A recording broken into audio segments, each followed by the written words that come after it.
చేస్తున్నారు? అందరూ బాగున్నారమ్మా. కోతలు కొయ్యలేదేంటి? ఊళ్ళో కూల్ రేట్ల కోసం గొడవ నడుస్తూనే ఉందమ్మా. అడిగినంత ఇవ్వాల్సిందేనని కూలీలు, నచ్చినంత ఇస్తామని రైతులు. ఎవరు రేటు తేగట్లేదమ్మా. ఈ ఇష్యూలో అన్నలు ఇన్వాల్వ్ అయ్యారా? వాళ్ళు వెనక లేకుంటే ఈ కూలి చేసుకునే వాళ్ళకి ఎక్కడి నుంచి వచ్చినాయి అమ్మా ఎన్ని గుండ్లు? ఇచ్చింది పుచ్చుకుంటమే తప్ప ఏనాడన్నా ఇంత కావాలని అడిగారు వీళ్ళు. పోనీలే, ఇన్నాళ్ళకైనా వాళ్ళకేం కావాలో నోరు తెరిచి అడగగలుగుతున్నారు. సంతోషమేగా. తీసుకుని మీదటైనా జాగ్రత్తగా ఉంటుంది.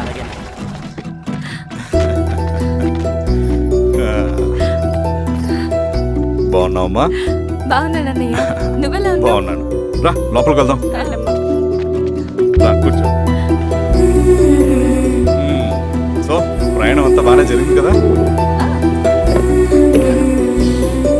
నీ ఫేవరెట్ నెత్తిపూరి. రా వడ్డిస్తారా? ప్లేట్ తిప్పు. నాకొద్దన్నయ్య, నాకు మంచి కాఫీ తాగాలని ఉంది. అమ్మో, నీకు నచ్చినట్టు కాఫీ చేయాలంటే ఆ దేవుడి దిగి రావాలి తల్లి. ఏంటో అన్నయ్య, మంచి కాఫీ తాగకపోతే ఇక ఆ రోజంతా అదోలా ఉంటుంది నాకు. రేయ్ సామే, అయ్యా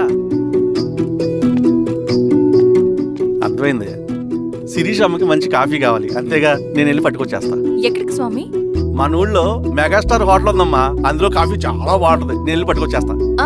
స్వామి, అమ్మా కాఫీ అంటే అక్కడికి వెళ్ళి వేడి వేడిగా తాగాలి. నేను వస్తాను పద. అవునమ్మా, అక్కడ నేను కూడా తాగాను, చాలా బాగుంటుంది. వెళ్ళు.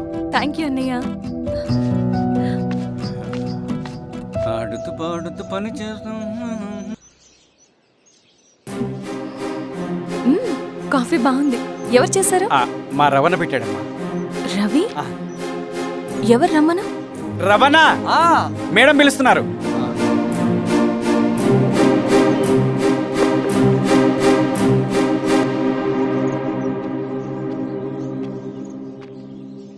ఇతనే రవణ.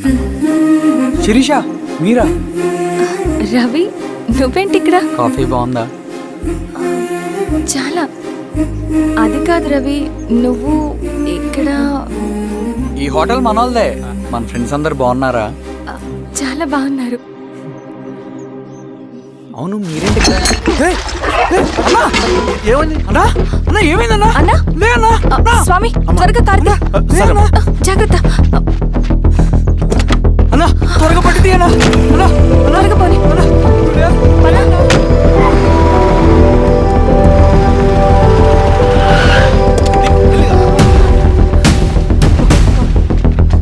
Doctor doctor, doctor! ఏమైంది?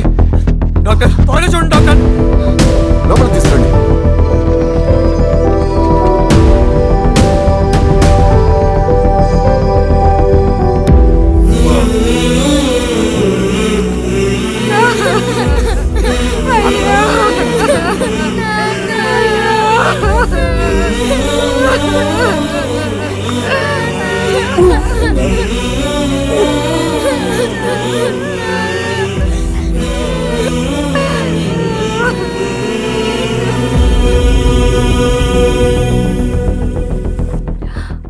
ఎలా ఉంది డాక్టర్? డాక్టర్ చనిపోయాడమ్మా.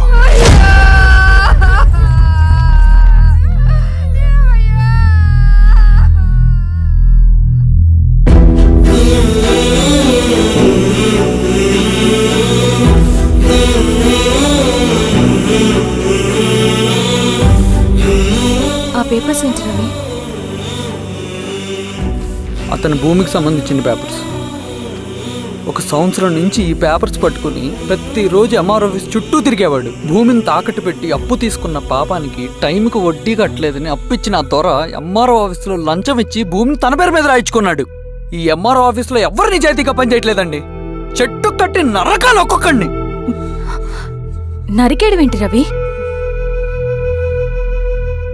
నువ్వు కాగితం మీద ఒక బొమ్మ గీస్తావు, ఒక చోట సరిగ్గా రాదు, ఏం చేస్తావు? ఎరేజర్తో సరిచేస్తావా, లేకుంటే ఆ పేపర్ని చింపేస్తావా? మరి మనుషుల విషయంలో ఎందుకు రాదు ఆ ఆలోచన? తప్పు చేసిన ప్రతి ఒక్కరిని నరుక్కుంటూ పోతే చివరికి మిగిలేది మనుషులు కాదు, శవాలు.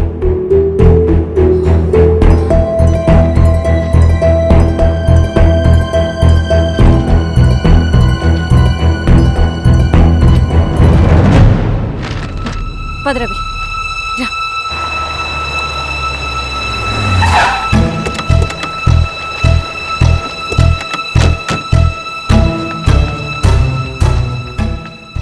పానుకోటి నర్సయ్య ల్యాండ్ ఎవరు చూస్తున్నారు? మీరెవరు? ఇదిగోండి అప్లికేషన్. ఇది డిస్ప్యూట్ ల్యాండ్, ఎవడేం చేయలేడు.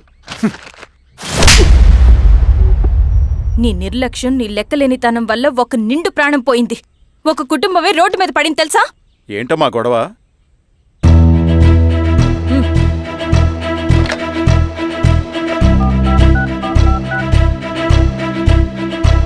Hello sir.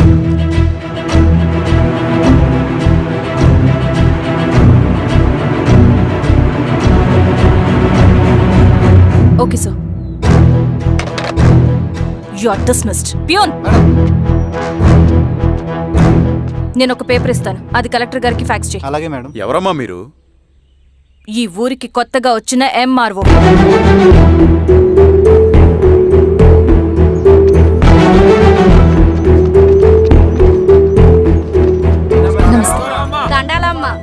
మీ పరిస్థితులు నాకు తెలుసు. పని చేస్తేనే మీకు పూట గడుస్తుంది. పనులు మానుకుని మీరు ఈ ఆఫీస్ చుట్టూ తిరగాల్సిన అవసరం లేదు. మరి ఎట్టాగమ్మా? నేనే మీ ఊరొస్తాను. ఆ రోజు అరగంట వీలు చూసుకుంటే చాలు, మీ పని పూర్తయిపోతుంది. దండాలమ్మా.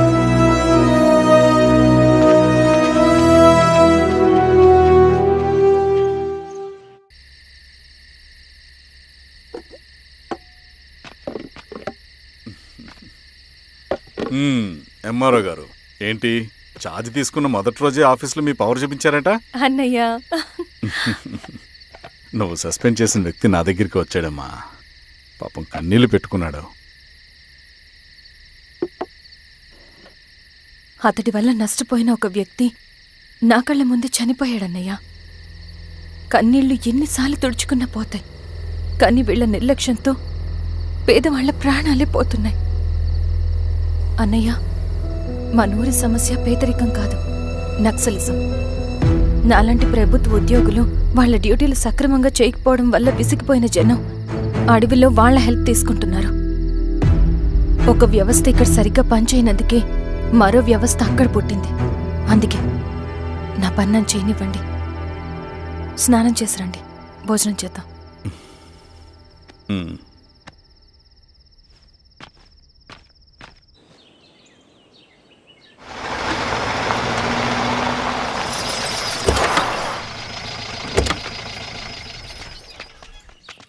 నమస్కారం అమ్మా. నమస్తే. ఇలా రండి. మీ ఊరు నుంచి కొందరు ఎంఆర్ఓ ఆఫీస్లో అప్లికేషన్స్ ఇచ్చారు. తను వాళ్ళ పేర్లు చెప్తారు, వాళ్ళని పిలవండి. అలాగే మేడం. వెళ్ళండి. Madam, coffee. నువ్వెప్పుడు వచ్చావు రవి? మీరు గంటకోసారి కాఫీ కావాలంటారు కదా, మాటి మాటికి వెళ్ళి రావడం ఎందుకని వచ్చేసా.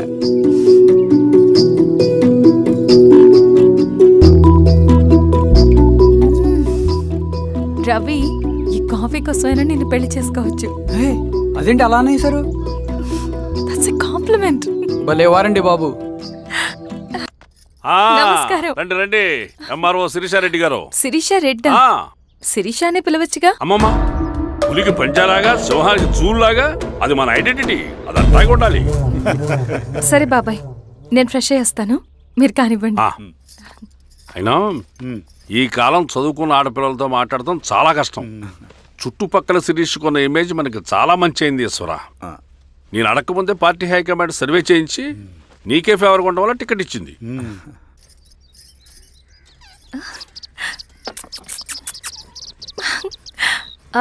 అనేవాళ్ళు ఎక్కడ? బయటికి వెళ్ళారమ్మా. ఓ, బయటికి వెళ్ళారా? రవిని పిలు. అలాగే.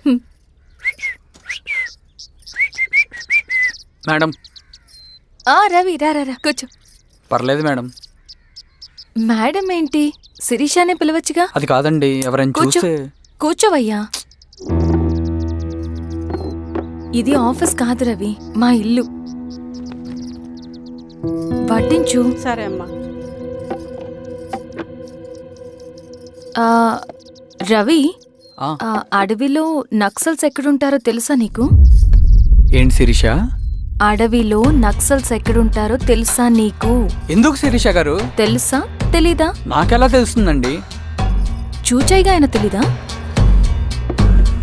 సరే, ఎక్కడుంటారో నాకు ఐడియా ఉంది. సాయంత్రం ఇద్దరం కలిసి వెళ్దాం. అది కాదండి. నువ్వు వస్తున్నావు అంతే. తిను. ఇది ఎక్కడ కూడా రా బాబు. సడన్గా నక్సల్స్ అంటుంది, అడుగుంటుంది. కొంప తీసి నా మీద ఏమైనా అనుమానం వచ్చిందా ఏంటి?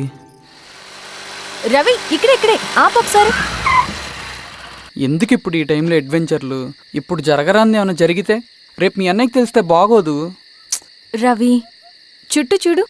పైన వెన్నెల, పక్కనే అడవి. అబ్బో, ఎంత బ్యూటిఫుల్ గా ఉందో.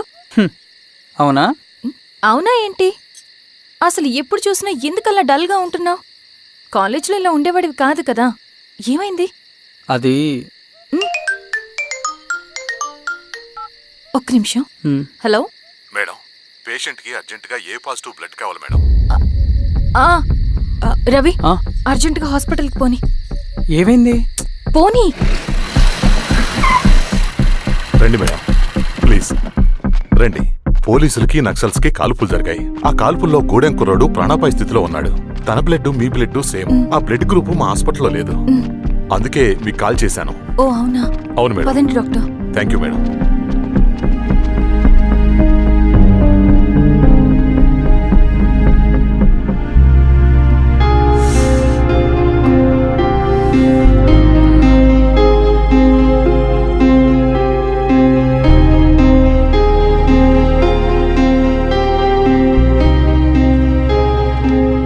Thank you madam.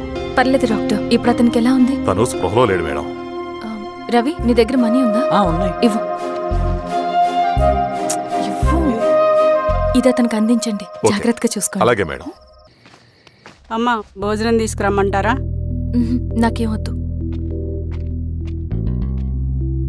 భోంచేయకపోతే ఆరోగ్యం పాడవుతుంది శిరీష. నువ్వు వెళ్ళి తీసురా అమ్మా. సరే. రవి, నాకు ఒక మంచి కాఫీ చేసిస్తావా? తలనొప్పిగా ఉంది. చేసిస్తా కానీ తర్వాత నువ్వు భోంచేయాలి.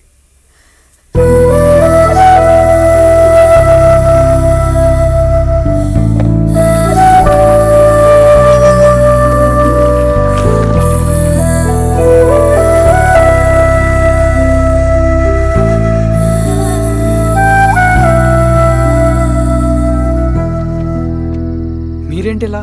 మంచినీళ్ళ కోసం వస్తున్నాను. ఓ, లోపలున్నాయి, పదండి.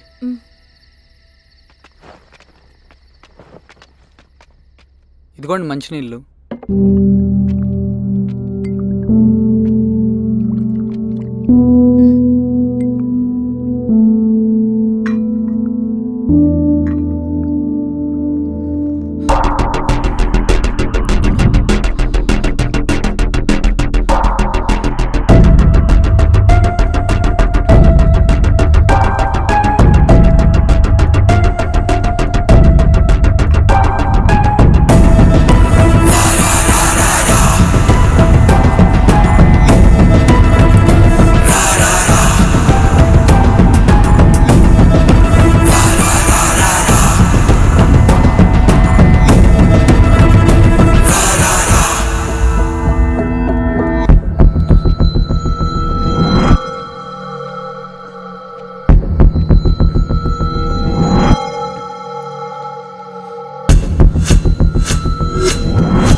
సార్ ఏమైంది సార్? సార్ ఏమైంది sir? Sir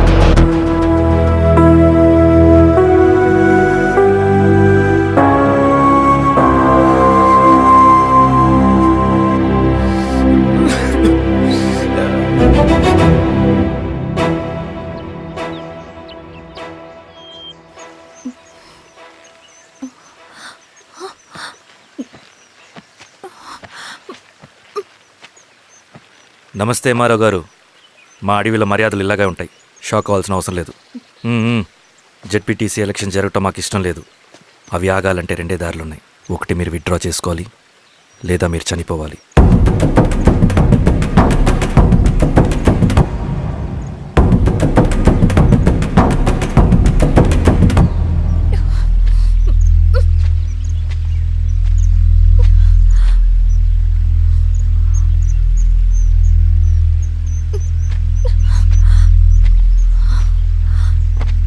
central committee meeting ఉందని కబురు వచ్చింది.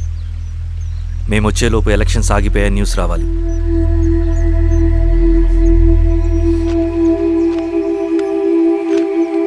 ఇదిగో రవి. లాల్ సలాం కామ్రేడ్.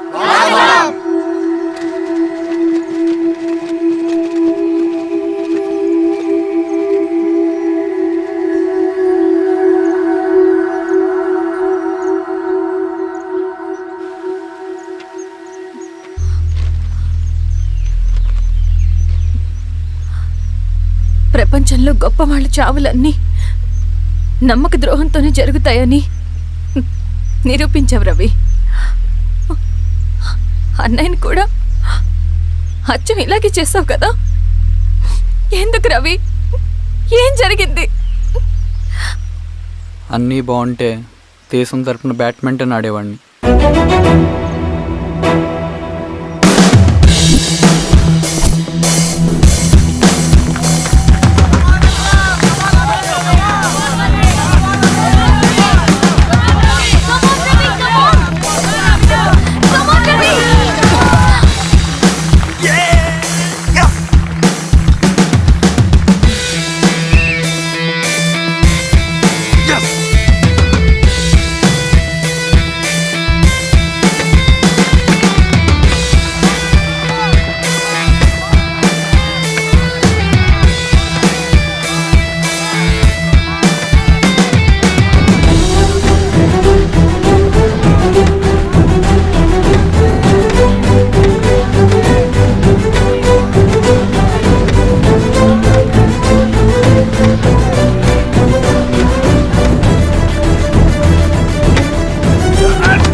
అరే అభి, లేవరా, లే. Congratulation. Thank you sir. Ravi, congratulations.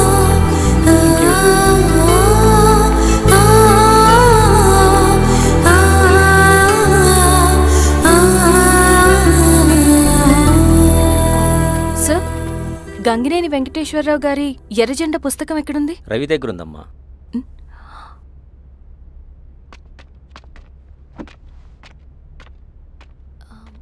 Ravi,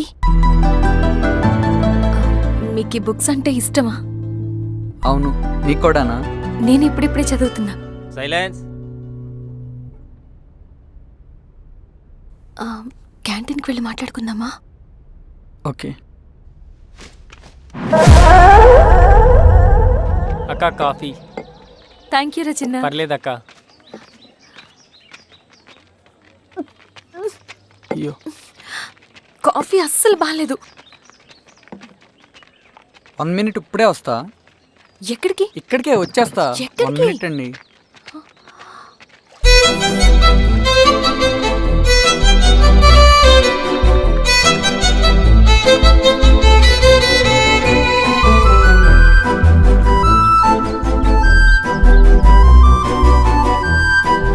ఒకసారి ఈ కాఫీ టేస్ట్ చేయండి.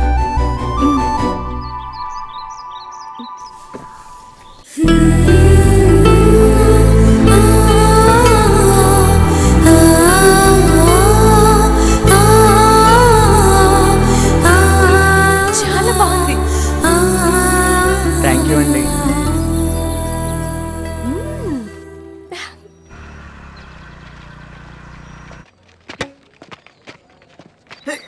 Wow sir. ఇట్రా Ravi. Congratulations Ravi. Sir, state badminton training కి సెలెక్ట్ అయ్యావు నువ్వు. Sir thank you sir. Career నువ్వేమో ఇక్కడ కూర్చొని ఆడుకుంటున్నావు, వాడేమో state level training select అయ్యాడ్రా.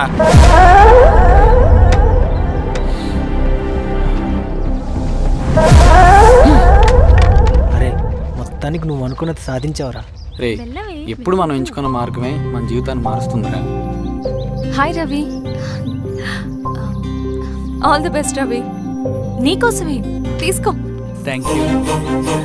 Bye.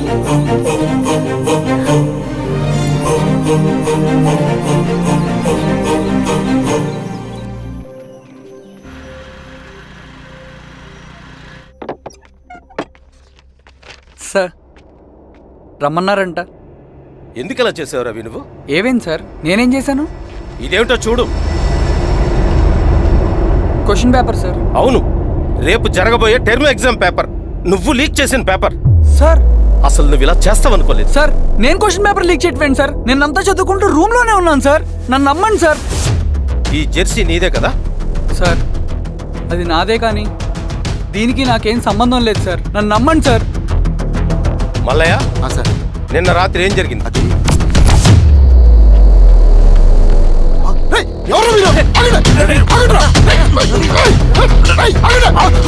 Sir అతను అబద్ధం చెప్తున్నాడు సార్. నాకేం తెలియదు సార్. నేను దొంగతనం చేయలేదు సార్. నన్ను నమ్మండి. ఐఎమ్ వెరీ సారీ రవి, నేనేం చేయలేను. తప్పు నువ్వే చేసావని అన్ని నీ వైపే ఉన్నాయి. నిన్ను రెస్టికేట్ చేయడం తప్ప నాకు వేరే ఆప్షన్ లేదు. సార్ అంత పని చేయమాకండి సార్. నా లైఫ్ పోతుంది సార్. ఇండియా తరపున బ్యాడ్మింటన్ ఆడాలన్నది నా డ్రీమ్ సార్. నన్ను నమ్మండి సార్. సార్ సార్ సార్ నాకేం తెలియదు సార్. నన్ను నమ్మండి సార్. సార్ నాకేం తెలియదు సార్. నిజంగా నాకేం తెలియదు సార్. సార్ నన్ను నమ్మండి సార్. సార్ నేనేం తప్పు చేయలేదు సార్. నాకేం సంబంధం లేదు సార్. నన్ను వదిలేయండి సార్. సార్ నన్ను వదిలేయండి సార్. కాలేజ్ తరఫున స్టేట్కి వెళ్ళి ఆడదాం అనుకున్నాను. నా కొడుకు తాళం అక్కడే ఉంది కదా.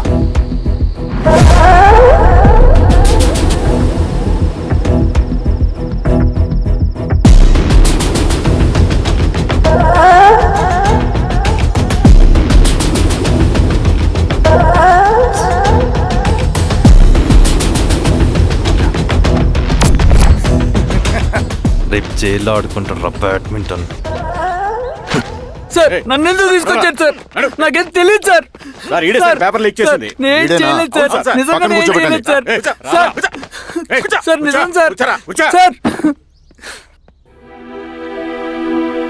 రేయ్, నీ తరపున ఎవరు లేరా? వచ్చి ఫోన్ చేసుకో త్వరగా.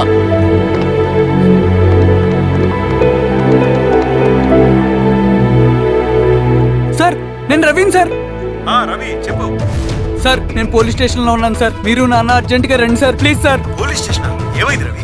ముందు మీరు రండి సార్ ప్లీజ్. నేను చెప్తాను సార్. సరే సరే వస్తున్నా. వెళ్ళి కూర్చో. సార్ అయ్యా దండలయ్యా. రే రవి, నాన్న, ఏమైందిరా? నాకేం తెలియదు ఏయ్, నాన్న. నువ్వు ఆగు. నీ కొడుకు క్వశ్చన్ పేపర్స్ దొంగతనం చేసి దొరికిపోయాడు. ఎఫ్ఐఆర్ రాసి కేసు పెడితే జైలు శిక్ష పడుతుంది. అలా కాకుండా కేసు క్లోజ్ చేయాలంటే 2 లక్షలు కావాలి. వెళ్ళి తీసుకుంట్రా.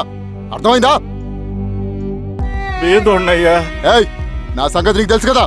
లోపలేస్తే 10 సంవత్సరాలు బయటికి రాడు. వెళ్ళి డబ్బులు కొట్టరా.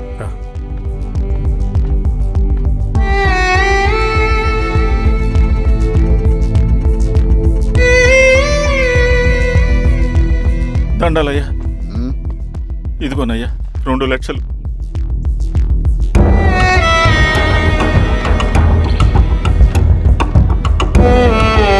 రేయ్, ఆయన పంపించండి రా.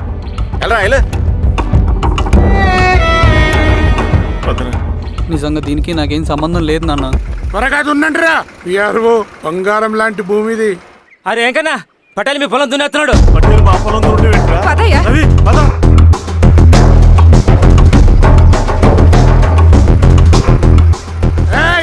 కానీ ఏంట్రా? అయ్యా పట్టేలయ్యా. మా పొలంలో మీరు దున్నుతున్నారండి. నా పొలంలో నేను దున్నకుంటే వాడు దున్నుతాడారా? అన్యాయం అయ్యా. ఏంద్రా అన్యాయము? పొలం అమ్మినావు కదా, కొనుక్కున్న పొలంలో దున్నుతుంటే అన్యాయం అంటారేంట్రా? విఆర్ఓ ఆ పేపర్ చూడరా, మంచిగా చూసుకుంటారా. పొలం అమ్మేవా నాన్న? అమ్మలేదురా, తాకట్టు పెట్టా. తాకట్టు కాదురా, నువ్వమ్మావు, నేను కొన్నాను. నేను అమ్మలేదయ్యా. వీడు నా దగ్గర 2 లక్షలు తీసుకొని ఈ పొలం అమ్మాడు. 2 లక్షలా? ఎందుకో? మీ వాడు చేసిన నిర్వాకం వల్ల చదువుకోరా అని కాలేజీకి పంపితే ఆడుతూ పాడుతూ ఎగ్జామ్ ఫెయిల్ అవుతాడని తెలిసి ఆ పేపర్ లీక్ చేశాడు వీడు. ఏంటయ్యా ఇది? పోలీస్ కేసు అవుతుందని తెలిసి వీడు నా దగ్గరకు వచ్చి 2 లక్షలు తీసుకుపోయి వాడిని బయటికి ఇరిపించిండు. ఏం రా, అంతేనా కదా? ఏం తమాషా చూస్తుండ్రా? పని చేసుకోకండి. ఏయ్, దొంగ పేపర్ చాలా కొడతా. పదండ్రా.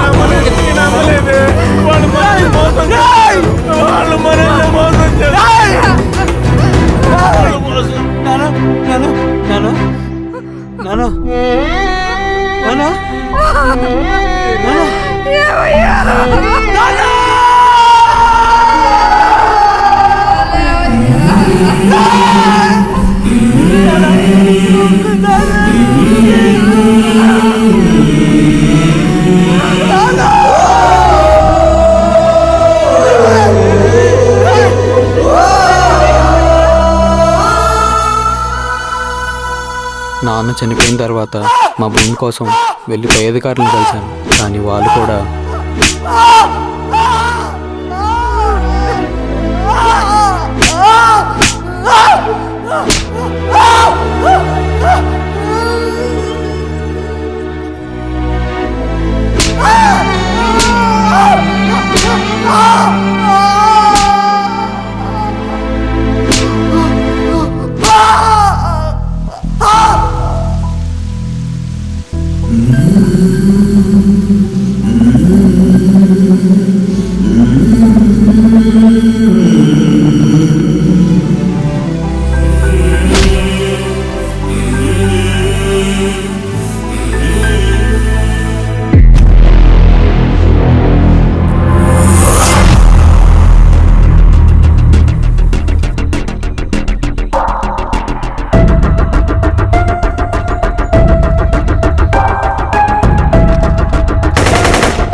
ఈ వార్త అన్ని పేపర్లో రావాలి.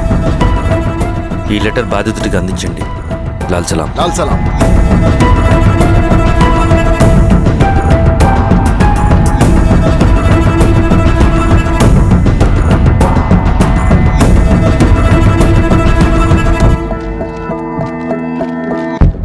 ఈ పీడిత భూస్వాముల నుండి విముక్తి కోసం విప్లవ పోరాటం చేయాలి. పేద ప్రజలను సమసమాజం వైపు నడిపించాలి. దళం నిన్ను ఆహ్వానిస్తుంది. రా, జనం కోసం పోరాటం చేద్దాం. లాల్ సలాం.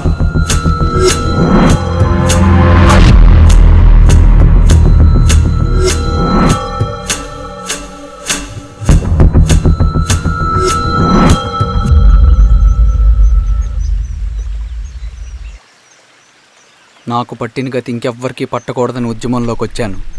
ఇన్ఫార్మర్గా చేరాను. దానికోసం ఎంతమందినైనా చంపుతాం, చేస్తాం. కానీ మేము అనుకున్న సమాజం తీసుకొస్తాం. కమ్యూనిస్ట్ రాజ్యాన్ని స్థాపిస్తాం. సమాజమా అంటే?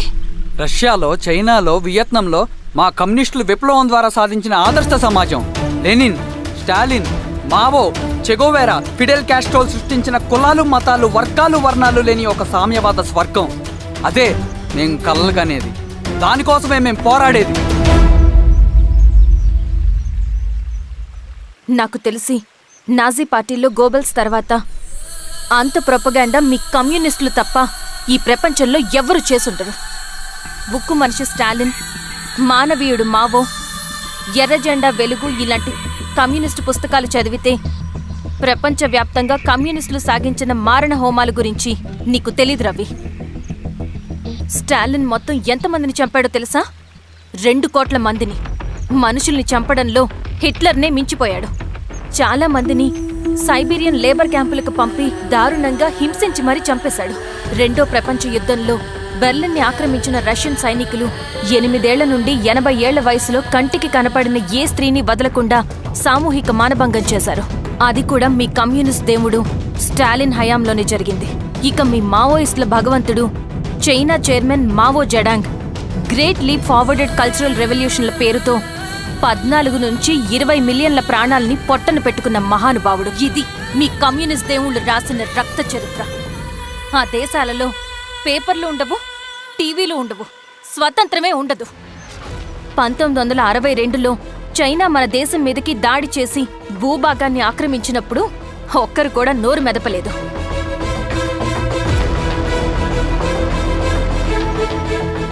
కమ్యూనిస్టుల మానసపుత్రులైన మీ నక్సలైట్లు ఏమైనా తక్కువ తిన్నారా? పశ్చిమ బెంగాల్లోని నక్సల్బరి అనే గ్రామంలో 1965లో జోతేదార్ల దౌర్జన్యానికి వ్యతిరేకంగా పుట్టిందే మీ ఉద్యమం. A for arms, B for Bengal, C for Charu Majumdar. చారు మజుందార్ చెప్పిన స్టేట్మెంట్ గుర్తుందా? వర్గశత్రువుని ఖతం చేసి వాడి నెత్తుట్లో చేతులు ముంచని వాడు విప్లవకారుడు ఎలా అవుతాడు? అక్కడి నుంచి మొదలైంది మీ నక్సల్స్ హింసాకాండ. 1965 నుంచి ఇప్పటిదాకా 1,00,000 మందిని ఉద్యమం పేరుతో చంపేశారు. కేఎస్ వ్యాస్, పరదేశీ నాయుడు, ఉమేష్ చంద్ర, శ్రీపాదరావు, దుగ్గిరాల వెంకట్రావు, హైగ్రీవాచారి, బుడ్డా వెంగల్ రెడ్డి, ఇలా చెప్పుకుంటూ పోతే ఎంతో మంది మీ చేతుల్లో చంపబడ్డారు. ఇంతమందిని చంపి ఏం సాధించారు మీరు? కంపెనీలు తెచ్చారా? ఉద్యోగాలు ఇప్పించారా? ఇళ్లు కట్టారా? హాస్పిటల్స్ పెట్టారా? ఏం చేశారు మీరు? You did nothing. కడితే డెవలప్మెంట్, కూల్చితే విధ్వంసం. విధ్వంసం చేశారు కానీ డెవలప్మెంట్ ఏం చేశారు మీరు? అంటే ఇన్నేళ్ల ఉద్యమంలో మేం మంచి చేయలేదా? లేకే, ఖచ్చితంగా చేశారు. తెలంగాణ సాయుధ పోరాటం, శ్రీకాకుళం సాయుధ పోరాటం వాళ్ల చలవే. భూస్వాములు తగ్గి కూలీ రేట్లు పెరిగాయి అంటే అది మీ చలవే. నంబూద్రిపాద్, జ్యోతి బసు, సోమనాథ్ చటర్జీ, పుచ్చలపల్లి సుందరయ్య, తరిమెల నాగిరెడ్డి, చంద్ర రాజేశ్వరరావు, నల్లా నరసింహులు ఒక్కొక్కరు ఒక్కో లెజెండ్. కానీ వీళ్ళు ప్రజానాయకులు. తుపాకీ పట్టి అడవిల్లోకి వెళ్లలేదు. ఎలక్షన్స్ లో గెలిచి ప్రజా సమస్యల్ని పరిష్కరించారు.